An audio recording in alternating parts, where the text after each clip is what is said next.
All right, so the goal today is that we want to talk about how we're going to perform genetic linkage mapping in humans. We've got all the pieces in place, and now we can tackle the one of the central questions in human genetics, which is to be able to map disease-causing loci within the human genome. And we're going to use that to motivate the introduction of a concept called likelihood and maximum likelihood estimation. And I'm going to teach you today how to compute logarithm of odds or LOD scores for using human pedigrees. But before we get started, I want to just cover one very simple concept, which is the following. So here's the question.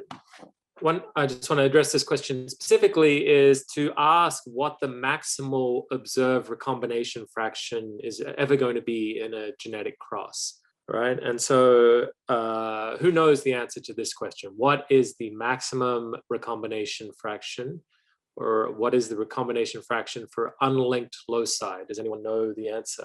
30%, 50%?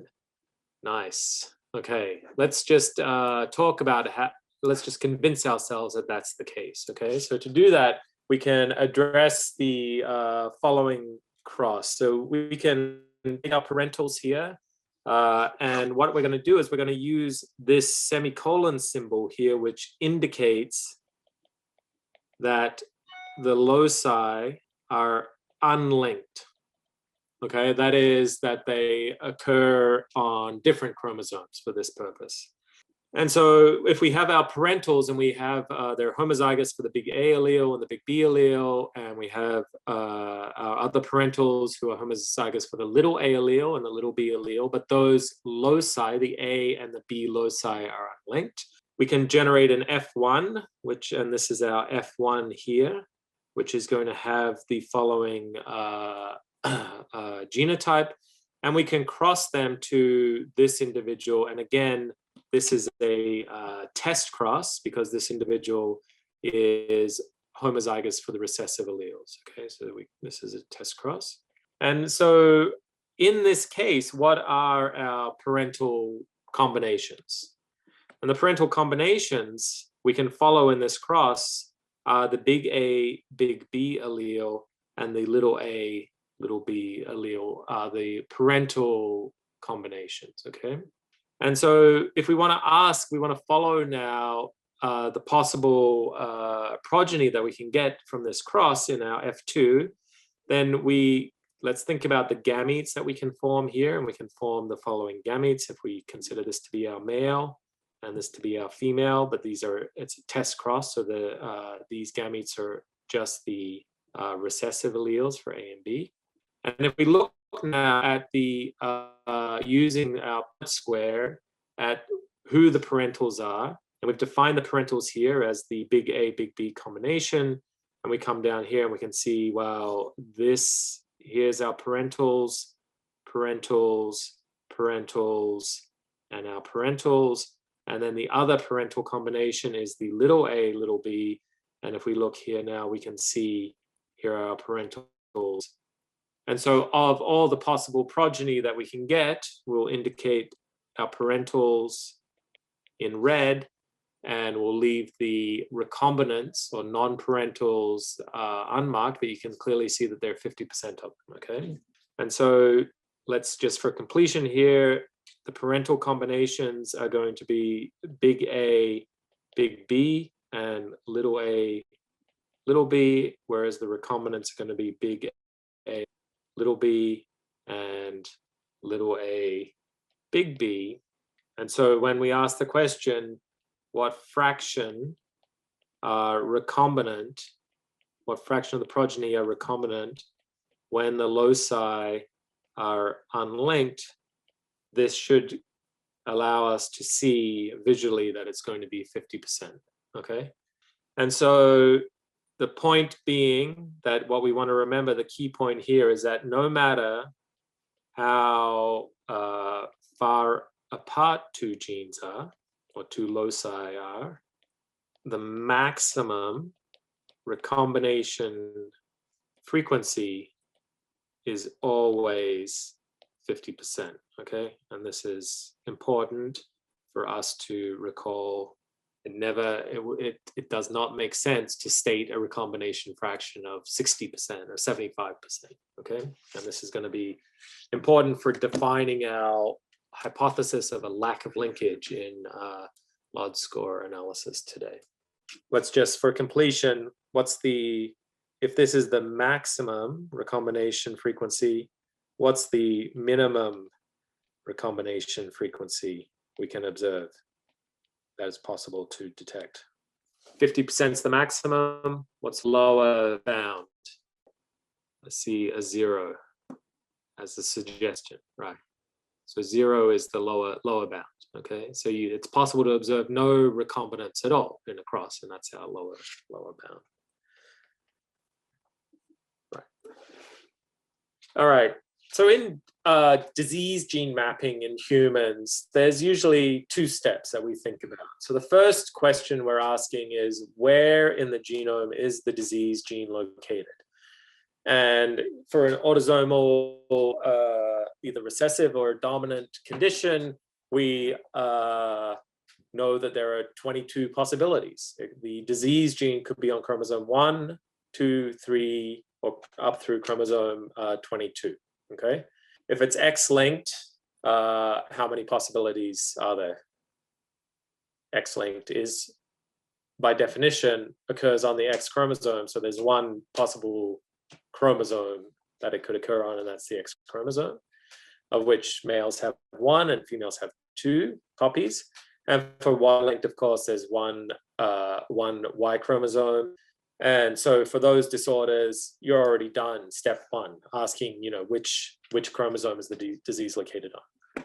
But once we've identified the chromosome on which we've mapped it to a particular chromosome, then our job is to refine that mapping to be able to identify where on the chromosome the gene is located. And so these are really separable processes. We call this first step mapping, so disease gene mapping. It's literally assigning the causative variation to some part of the genome. And the second part is we call refined genetic mapping or fine mapping, which is where we have to take, for example, chromosome 2, which is massive, and ask, does it occur on the short arm or the long arm? The short arm is indicated by P, so 2P, and the long arm is Q, 2Q. So first question we want to ask is, which of the 2 arms does the disease gene occur on? And then we still have to just a process of iteratively trying to refine the location within chromosome 2. But the first step, and the one I want to talk about today, is mapping the disease gene. Okay, and so this is our problem. Where on the 22 autosomes does our autosomal dominant or recessive condition occur? And so the way that we can do that is we can ask the question, is the disease gene linked to a genetic marker that has a known chromosomal location? So what we need is a map of the human genome that says this genetic marker, which is a DNA polymorphism of the types that we talked about in the last class, I know occurs on chromosome 2, and I want to ask if there's co-segregation between my disease gene and that genetic marker, okay? And so I want to define genetic markers, and in the simplest case, I could have 2 genetic markers, one on the short arm and one on the long arm of each of the chromosomes, okay? And that would allow me to be able to identify the minimal mapping set. Remarkably, when the first human gene mapping was done, does anyone know the first human gene that was mapped in the human genome using this approach? It was a landmark case. That disease gene was the Huntington's disease gene, was mapped. Amazingly, it was mapped with only having 7 genetic markers, and they just got lucky enough that one of those genetic markers lay on the same chromosome that the Huntington's disease gene was on. But, they got lucky in that case. What we really need is at least 22 markers, and preferably 48, one for each arms, and preferably hundreds to thousands to hundreds of thousands of what we have now. And that is important for both the mapping step and then the fine mapping step. And that's illustrated by the Huntington's disease case, in which the disease gene was mapped to the chromosome, but then it took 10 more years to actually identify the Huntington disease gene and the mutation, which of course is a triplet expansion mutation, because that refined genetic mapping process was extremely laborious. Okay, and so it's how would you identify some genetic markers that are going to be useful for you? How would I find this marker, genetic marker A, and say that it's on chromosome 1?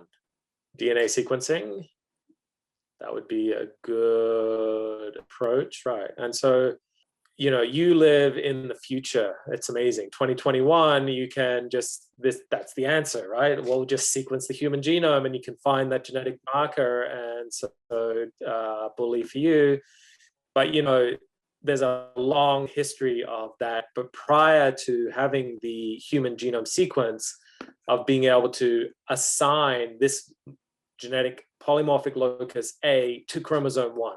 That was an absolutely non-trivial thing to be able to do, and required the development of methods that are now archaic that allow you to be able to create a cell line that just had a fragment of chromosome 1 on it, and then to be able to do southern blots with that, making all sorts of weird hamster human cell hybrids. These are, has anyone ever heard of these? No, it's like an ancient technology now, but that's what you used to have to do, somatic cell hybrids. You create a hamster cell line that had a bit of human chromosome 1 on it, and then you'd try and you have, you know, this cell line just has chromosome 1 on it, and now I have a polymorphic marker and I'm going to do a southern blot on just that cell line and ask if it's there. And then I have one for cell line that just has chromosome 2 and just has chromosome 3, and try and map it is such a pain. And you should be thankful that you're born now and don't have to do that. And it's just yeast strains. Yeah, you could. So yeast. So the same idea in yeast and in bacteria. You could create you could clone bits of human DNA, and in yeast you could clone massive pieces of human DNA into yeast cells, and then have a similar sort of cell line. The problem is yeast, it turns out, just love to do recombination, so they would mess up the chromosomes for you, and bacteria, you can't put very large pieces of DNA in, and so what was used were these somatic cell hybrids with these hamster cell lines, CHO lines, Chinese hamster cell lines. But anyway, we don't need to learn that ancient history now, because we live in the future where we can sequence the genome and find these genetic polymorphisms. And then what we're able to do, as we talked about in the last class, is ask the question, so if this is a polymorphic locus M, we have 4 different alleles, and now we can ask, when we transmit the disease allele to an offspring, do we co-transmit an allele at the M locus? And I think we looked at this example in the last class to be able to address that question. And that's exactly what we're going to be doing more of today. And this was using different genotyping technologies. This one is just looking at the size of the alleles, because for these microsatellites where you can distinguish the size. And so this was a major undertaking in the last century, in which building these genetic maps that have comprised over here 403 polymorphic loci, of which 393 were these RFLPs, restriction fragment length polymorphisms, that could be digested and then run on a gel and then assayed using a southern blot, was the approach here that was taken. And then that's 1987. So that's just 7 years after the publication of the paper that proposed this as an approach. And then here in 1993, we have a genetic map reported of 2,000 short tandem repeats from microsatellites. And so you can see that there's an order of magnitude difference, within 6 years. And within another 6 years, there was another order of magnitude difference. And then by the time the Human Genome Project was done, we now have 100,000 polymorphic loci that we routinely look for co-segregation in the human genome. Here is a genetic map. And so the goal of the genetic map is twofold. One is to be able to identify the physical order of the markers. So be able to say this marker with the very original name CEDG149, CEDG133 is located right at the tip of chromosome 1 and then is followed by this marker CG008B. Okay, and being able to construct these maps, these physical maps that show their order, and then to be able to construct maps that identify the rate of recombination between these loci to be able to identify the genetic distance. So we would need to distinguish between physical distance, which is the number of nucleotides between two loci, and the genetic distance, which is the frequency of recombination between two loci. And then we have such a map, but then let's just revisit the challenges of linkage mapping in human. Who can recall what some of these challenges are? We have a genetic map. We have polymorphic loci, but then we still have a bunch of challenges in humans that are unique to humans when we want to do genetic mapping that are distinct from, say, Drosophila or yeast or worms or flies, which are a type of Drosophila, or maize. We have these long generation times. We can't do matings. Introns, just the human genome's complicated. Yeah, I think makes it even more difficult. And we have, our mapping populations. If we think about a mapping population as, all the individuals that we can count up in a 3-factor cross, if we're looking at maize, that can be 1,000 individuals. But in humans, if we look, our mapping population is literally the family that we have, that, and the families of, 3 to 4 kids or 2.1 kids or whatever the average is in the US, right?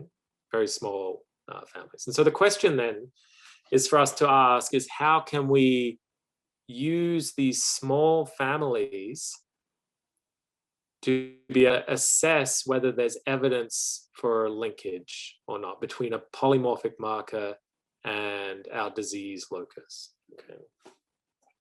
All right. So let's get used to drawing pedigrees and looking at pedigrees. So I'm going to draw a pedigree here as follows. We'll have 1, 2, 3, 4, 5 kids. We're all used to drawing these now. Can everyone draw a pedigree in R and make it look beautiful or complicated? Right, so if we have our pedigree 2 here, and let's talk about, again, our generic A and B locus with 2 different alleles, and this same scenario of having what is effectively a test cross. So we are homozygous for the little a and little b alleles from the father here, so we don't really care about them. And then in the progeny, we can genotype them, and we can look at the genotypes at the A and B locus, and these are our chromosomes, and we can see we inherited a parental allele and the parentals, but here we have a recombinant, and here we have another parental, and here we have another parental. Okay, and so what is our recombination fraction in this case between the A and B locus? Is this a parental, the first one a parental or a non-parental chromosome? This, I'll tell you, it's a parental. Okay, give me a P or an N for the next one. We've got a P or an N for the 3rd child, N, P or an N for the 4th child, P or an N for the 5th child, T. This is where some polling would have come in handy, but this works. I think just getting the chat chat response streaming in. Okay, so we have 1 non-recombinant out of 5. So that's 1 out of 5, and that equals 0.2. Okay, our recombination frequency. Does that conform to our known bounds? Maximum of 0.5, minimum of 0. We're all good. Okay. And so here's the thing to think about is that if this is the recombination frequency between the A and the B locus, we can then model this or ask what is the probability of this outcome given that recombination frequency. And how would we do that? The way we can do that is that we can consider a recombinant to be a success and a non-recombinant to be failure. We can consider our 5 children, as we've discussed, that children are a trial, right? And so we have 5 trials. We have a probability of recombination of 0.2. And so we can model this. We can say, what is the probability of one recombinant in 5, given that our recombination frequency is equal to 0.2? And how are we going to compute that probability, people? Are we going to use a chi-square test statistic? We're going to use a binomial chi-square, Poisson, negative binomial, gamma distribution. Let's use a binomial, right? Simple. We all know how to do this now. We have 5, choose 1, multiplied by our probability of a success, which is 0.2, to the power of 1, multiplied by 1 minus 0.2 to the power of 4. That equals 5 times 0.2 multiplied by 0.4096, which equals 0.4096, okay? And so we can then say that even if the recombination frequency, the true recombination frequency, is equal to 0.2, we expect to see the case of one recombinant in 5 kids actually less than half the time, right? We actually expect to see, we expect this case to occur, let's just think about how this, to occur with probability equal to 0.4096. So more often, we are going to see either less recombinants or more recombinants, which is see less or more recombinants in of 5. So in this case, what we have the parameter value. We are saying this is the recombination frequency, and what is the probability of observing one recombinant in 5 children given this recombination frequency. This symbol here means given in the scenario in which the parameter value is equal to 0.2. All right, but more often, more typically in life, we have a situation where we have some data and we want to estimate from the data the parameter value. So rather than having a parameter value and estimating the probable data that we're going to get, we have the data and we want to estimate the parameter value.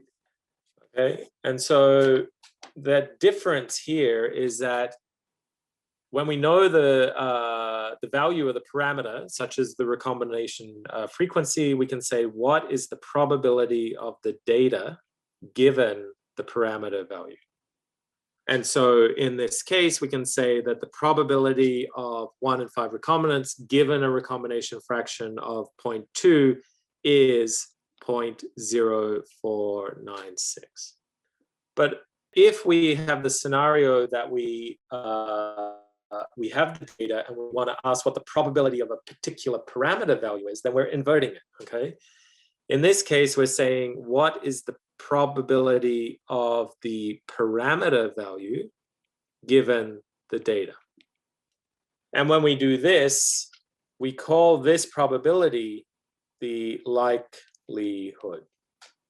And so let's define that as the likelihood is the probability of obtaining the observed data if the parameter value equaled that value, okay?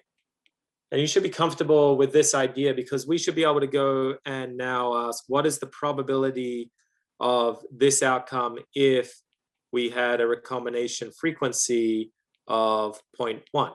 Or what would be the probability if the recombination frequency was actually, the probability of recombination was actually 0.3? And so we can consider the probability of these data given these different values of the parameter, and that is our likelihood. And our likelihood, as I've said, is the probability of obtaining the observed data if the parameter equaled that value. Of course, we can compute that for any possible value of the parameter, and in this case, for recombination probability, that's going to vary between 0 and 0.5. And then we want to ask, well, what's our best estimate of the parameter value? And in that case, we can define a maximum likelihood estimate, or an MLE is how it is abbreviated. And this is the value of the parameter for which the likelihood is the highest. Or another way of thinking about this is that, this is our best estimate based on the data. And so if we look at our pedigree here, where we observe 1 in 5 individuals are recombinant, we know we could compute that the recombination, the probability of seeing this outcome if the true probability was 0.1. So how would we do that? We would say 5 choose 1, probability of 0.1 to the power of 1 multiplied by 1 minus 0.1 to the power of 4. Or if we wanted to consider this possibility, we could do that, 1 minus 0.3 to the power of 4. And we could compute each of these probabilities. And what's your guess about which would be the value of the parameter that maximizes the probability of this observation of 1 in 5 recombinant individuals? What's your best guess based on these data of the recombination frequency? 0.2, right? That's going to be the highest probability value. 0.496 is going to be the probability. And so that's our maximum likelihood estimate based on these data, is that the true recombination probability is 0.2. And so it's a conceptual way of flipping it on its head. As I've said, that instead of asking about the probability of the data given a parameter value, we want to ask the question, what is the probability of some parameter value given the data? And that we define as our likelihood. We'll define this as the likelihood, but actually we typically use the log of likelihood. And that's because logging small numbers is useful. So if we have a small number, so when the numbers are small, it's useful to talk about them in log space. So when we're talking about probabilities, in addition, multiplication becomes addition. So if you have the log, natural log, for example, of A multiplied by B, then that is just equal to the log of A plus the log of B. And similarly, powers become multiples. So the log of A to the B to its log of A, okay? And so these are properties of logs that you've learned previously, and that are reasons that we want to use log likelihoods is what we'll talk about. So let's think about now a pedigree. Let's make our numbers a little larger. We can make a pedigree as follows, where we have, again, we'll talk about big A, big B, little a and little b. We'll do a test cross so we don't care what that individual is. We'll produce 1, 2, 3, 4, 5, 6, 7, 8, 9, 10 kids. Unusually, we'll just make them all males in this case, but we'll make it so that we have A, B, big A, big B, and we'll have one recombinant here. Let's draw our next recombinant here, but let's make the rest are all parentals. And what we typically want to do is annotate our pedigrees by calling them either parentals or non-parentals or recombinants. And we want to ask, what is the recombination frequency that produces this scenario, okay? And so if we say, well, I think the recombination frequency is 0.2, then we're going to say, we can compute the probability by saying, well, I have 10 individuals to a recombinant. I can compute that probability using the binomial, and that equals 0.31. So 31% of the time, I'm going to observe this arrangement of 2 recombinant individuals out of 10 when the recombination fraction is 0.2. But now let's ask, well, what if the recombination fraction was equal to 0.1?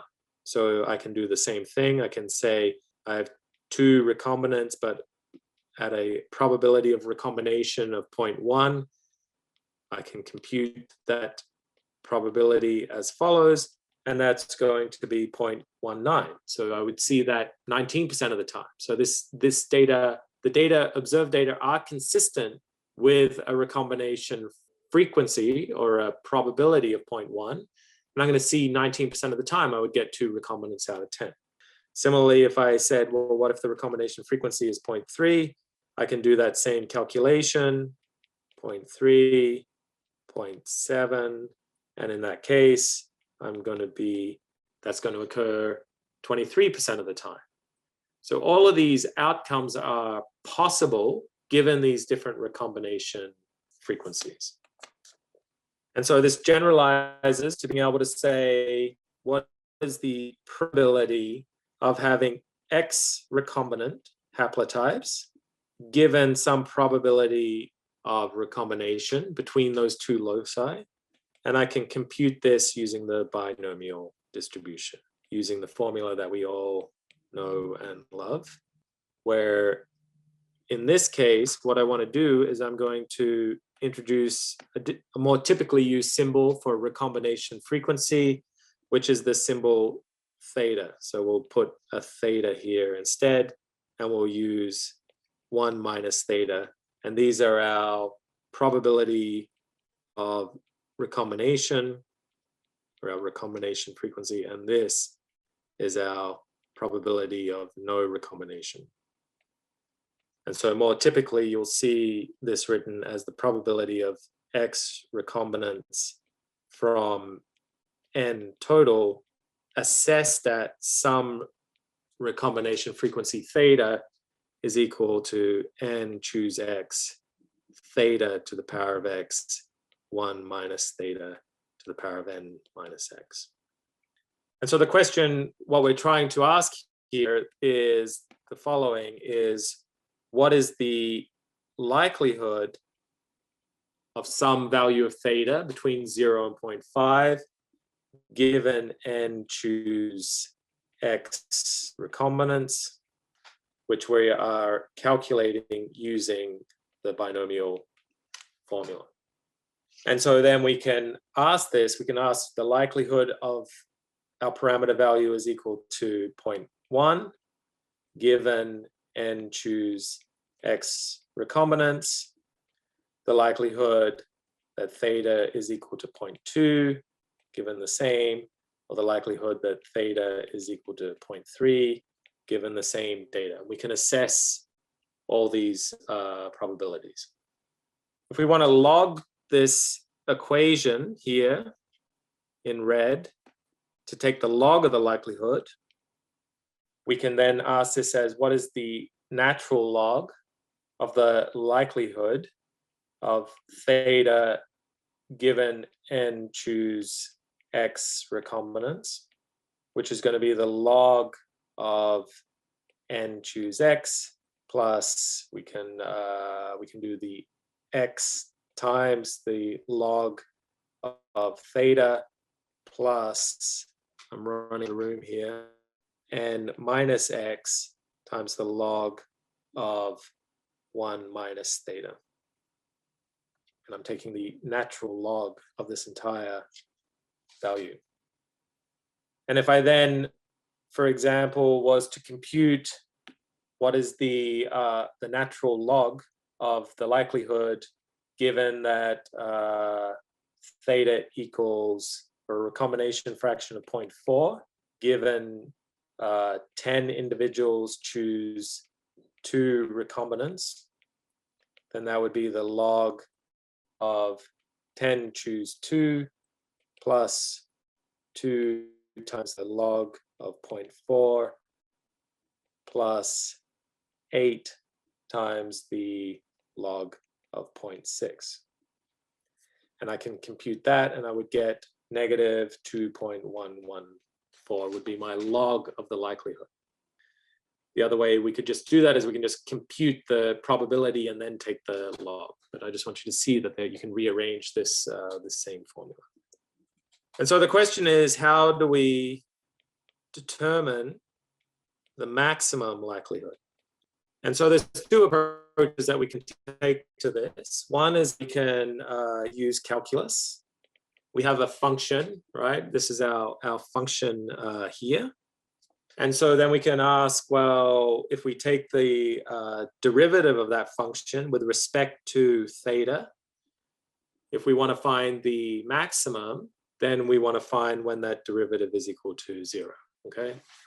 And you have all taken calculus and you recall how to do that if that was what you really wanted to do. But what we're going to do using computing and being able to use R is that we're going to calculate instead for a range of values of theta, and those values are going to go from 0 to 0.5. And so using the power of computation in R, we can vary the value of theta and compute this, this value. And so what we would get then, if we were to do this by hand, is we could, for example, vary theta and compute the log likelihood. And if we had a value of theta of 0.3, we would find that it's negative 1.455. If we have a value of 0.4, we would find that it's negative 2.114. If we have a value of 0.5, our maximum value, we would see that it's negative 3.125. And so we're going to stop at 0.5 because that's our maximum possible recombination frequency.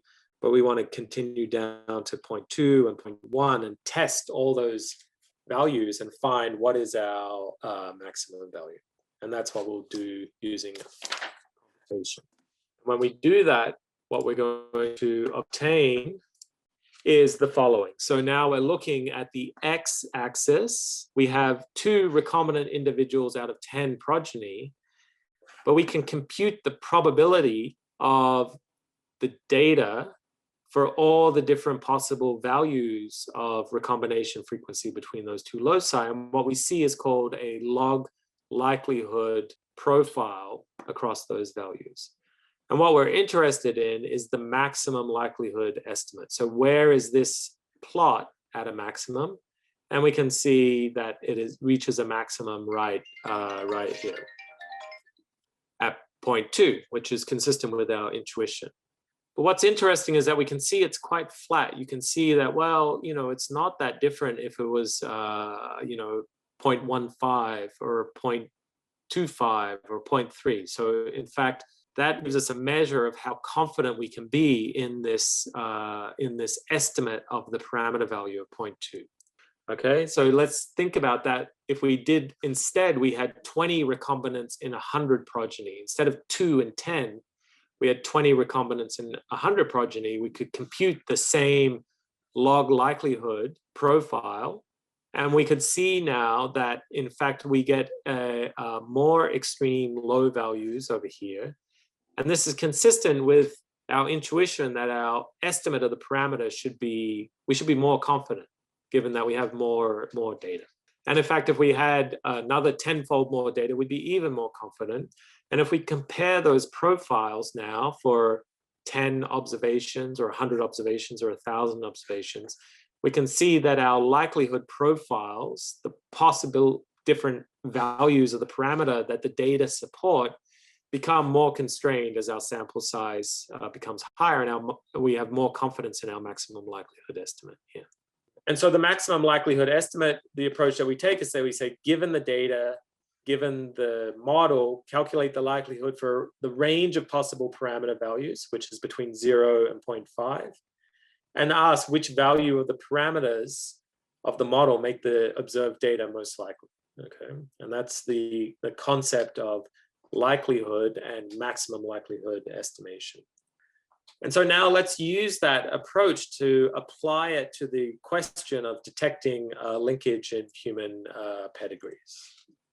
All right, so here's what we'll do. We'll draw the following pedigree. We'll make it 3 generations.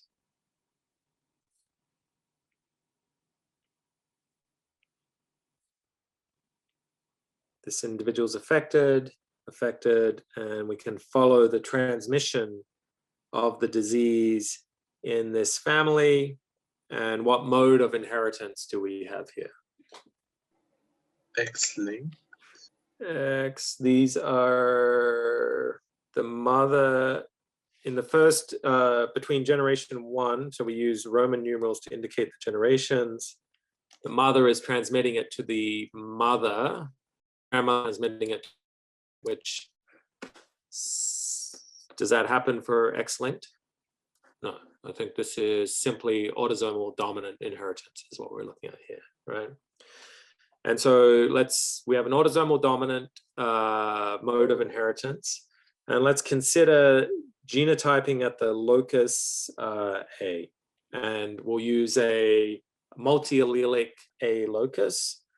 So there are multiple different alleles, and we'll indicate the genotype of at the A locus. So we have this individual is A2, A5, A1, A6, then we have A1, A2, A3, A4. All right, and now what I want you to do is see if you can follow the co-transmission of the disease gene, which I have not drawn. I've not indicated the genotype, which is big D, little d, but you should be able to see in your geneticist's eye the transmission of the disease allele. And let's ask if you can see which locus, which allele it's being co-transmitted with at the A locus. Okay, so let's focus our attention on this grandmother who transmitted the big D disease allele to the mother, the second generation, at the A locus was co-transmitted. Did she transmit A6, A1?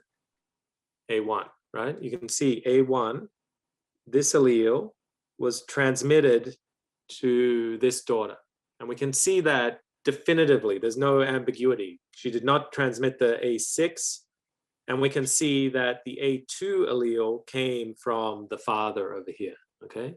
And so we can see that co-transmission event. And now, given that lack of ambiguity, we can now ask in the next generation, which allele was co-transmitted with the disease allele.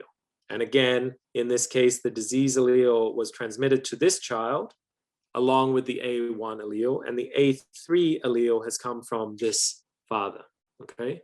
And so is this child a recombinant or a non-recombinant parental configuration of the alleles? Parental, right? And so we'll indicate this as parental. So now, what about the second individual? In the second individual, they did not inherit the disease allele, so they have the little d at the disease locus, and they inherited the A2 allele from this parent. And so there was co-transmission of the wild type allele at the disease locus and the A2 allele. at the A locus. And so again, this is a parental non-recombinant. Let's use non-recombinant as our symbol. See if you can annotate the following, the additional ones, and see if we come to the same conclusion. All right. So who identified one recombinant individual in this pedigree? Yoni, who's our recombinant? I got the last one on the right. I think it's 3, 1, 2, 3, 6. The 6th individual, right? So here's the idea, is that our hypothesis is that the disease gene is linked to the A locus, and we're observing co-transmission of the A1 allele in this pedigree. And we can see that co-transmission here, where we have the diseased individual, all of these diseased individuals got the A1 allele, but this individual got this last individual as the A2, and we could explain that by a recombination event here that will have resulted in the big D allele being recombined to be co-transmitted with the A2. And so we would call this our recombinant individual, all right? And this is a scenario that we call phase, the phase of the alleles. So that refers specifically to this phase, this hypothesis that we can form. We know because we have this grandparent here, and we can see the co-transmission between the grandparent and this mother of the A1. And so we can say with certainty that was the co-transmission event. And so we call this phase known. And so we have two competing hypotheses here. And the hypothesis one is that the loci are linked. And hypothesis 2 is that the loci are unlinked. And that's the question that we're trying to address with this tiny little piece of data that we have. And we want to assess those two hypotheses. And the way that we can do that mathematically is we can say, well, let's compute the likelihood for some value of the parameter given the data, and compare that as a ratio to the likelihood. And so this is our hypothesis 1 here, the likelihood for a value of the parameter given the data, where we assess this hypothesis that they're unlinked. And if they're unlinked, what is the probability of recombination? The probability of recombination is the maximal recombination fraction we observe, which is 0.5. And we call this the likelihood ratio. And so to compute this, we can compute our likelihoods. And the way we're going to do that is we're going to use the binomial distribution. And we're going to say, for this first scenario, we have 6 choose 1 recombinants assessed at some recombination fraction probability with 1 recombinant, 1 minus the recombination fraction, divided by this hypothesis, where we have 6 choose 1 recombinant at a theta equals 0.5. So I'll just write that here directly. This is our null hypothesis of no linkage. And so we're looking at a ratio now of 2 probabilities. And what's interesting when we do this is that this is going to appear in both the numerator and the denominator, so we don't need to worry about that, okay? And so the way we're computing this then is computing at some theta to the power of 1, 1 minus theta to the power of 5, divided by a half and a half. So this again is just going to be 0.5 to the power of 6, okay? And this is our likelihood ratio, in which we're comparing the hypothesis of linkage to the hypothesis of no linkage. And what human geneticists like to do is they like to call this either a z-score or a logarithm of odds, for LOD. And the way that they do that is they like to talk about a base 10 of this ratio, theta to the power of 1, 1 minus theta to the power of 5, divided by 0.5 to the 6. And this is how we compute this value. Or more generally, we can say that a LOD score, defined as the following: the log to the base 10 of the likelihood of linkage given some parameter value divided by the likelihood of no linkage given recombination frequency of 0.5 for unlinked loci. And we use the binomial to be able to compute that, where n here is our number of recombinants and x is our non-recombinants, and n plus x is the total number of individuals. And so then the question is, what value of theta do we use? And to address that question, we use the same approach of taking the maximum likelihood estimate. So we compute this value for a range of all possible thetas in order to be able to find the maximum likelihood estimate. And so the typical way that we do this is we will compute for different thetas, we will compute the logarithm of odds and find the maximum likelihood estimate by computing this ratio for each of these values. And so now for our scenario in which we know when we know the phase of the configuration of the A locus and the disease gene, we compute again for a variety of thetas, recombination frequencies along the x-axis here. We can compute this LOD score, the logarithm of odds, by computing where the likelihood of observing the data given some recombination frequency, where we have evidence for linkage, and dividing by the likelihood of observing that number of recombinants and non-recombinants given that there is no linkage at a recombination frequency of 0.5. And what we're going to do is we're going to look again and compute now what is the maximum likelihood estimate. And again, in this pedigree where we have one individual, we have a maximum likelihood estimate of 1 in 6 recombination frequency. And that's our LOD score is 0.632. I'll skip that one right now. And so what this allows us to do is compare the hypothesis of linkage given some estimated recombination frequency with the hypothesis of no linkage. But we don't know the real recombination fraction from our sample of 6 children, but we use the maximum likelihood estimate. That's our best guess given the data. Okay, and we compute this to a LOD score. And the reason we do this approach of comparing the two hypotheses is it allows us to acquire information from even a small number of pedigrees. And we use the logs because we can then add them together. And so the beauty is if we have a pedigree and we compute a LOD score of 0.632 and we have an additional pedigree and we get a LOD score of 0.332, in that case, we can add them together to get a combined LOD score. And now we have evidence that linkage is 10 to the power of the sum of these LOD scores, which is about 10 times, which is equals to 10, which means that there's about 10 times more, it's 10 times more evidence that there's linkage between those two loci than that there's an absence of linkage. And so we want to get being in this log 10 space means that it's very easy to be able to think about things. So for example, we have a LOD score of 3, that means it's 1,000 times more likely that the loci are linked than that they are unlinked.